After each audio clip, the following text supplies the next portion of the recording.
else will take questions on topic. And if you would please identify yourself, with your name and your newspaper, and we do have a microphone. So this gentleman right here, take the microphone, please. Mr. Mayor. That's not the microphone that helps us. Mr. Mayor, the governor said that the Depression had not stopped Rockefeller Center, but the recession has stalled Atlantic Yards project or slowed it down considerably. How can you be sure that the current economic situation, which might worsen, will not slow down or stall this project that you have in mind? Well, you can never be sure of anything, but I think it is a wake-up call to get going and get these projects going. Sometimes people want to stall and they think that opportunity is going to be there forever. That's not true. When you have an opportunity, those people who are successful seize the opportunities and run with them. And I think Tishman Speyer is confident that they'll be able to do this. We're confident as anybody can be, that the hand New York has to play for the future is the best hand. And I think it just shows an amazing amount of confidence in New York City on the part of Tishman Speyer and everybody else. Governor, you want to add something?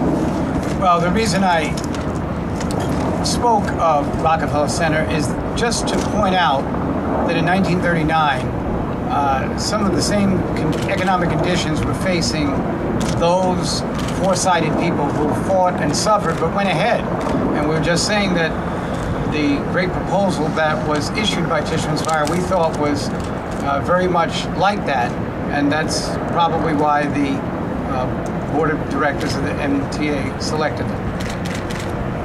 Yes, sir, right here. Dan Geiger from Real Estate Weekly. Is there any type of hard and fast construction schedule for the commercial development as well as the residential development? Any portions of it? Yeah, Gary's certainly going to take this question. Gary? Hard and fast. Construction schedule.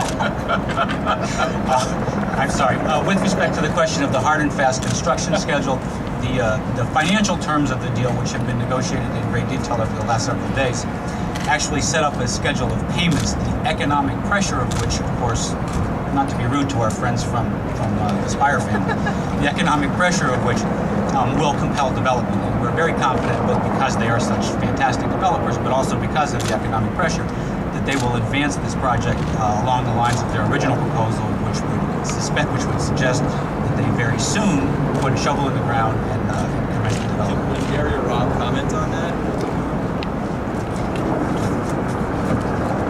Look, there are short-term economic challenges that this country faces.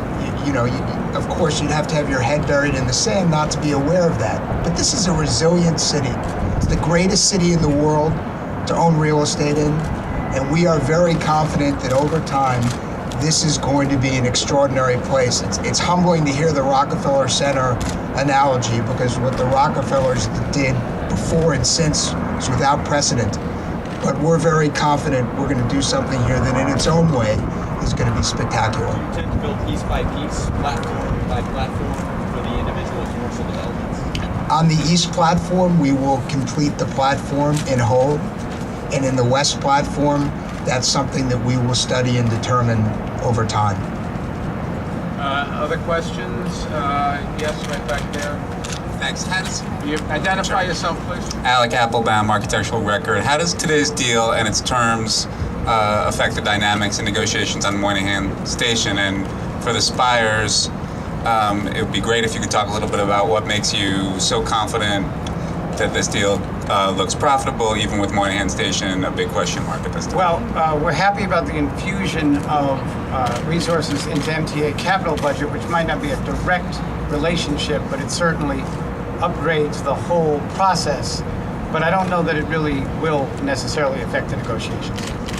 Let me just also add that it sends a message of confidence in our city, so that developers who might want to be involved in Moynihan Station, people that might want to finance development there, certainly will have a much greater impetus to go ahead, knowing what's happening a few blocks to the west. All of these things add up to a real future and something that we're going to leave our children that will be quite special.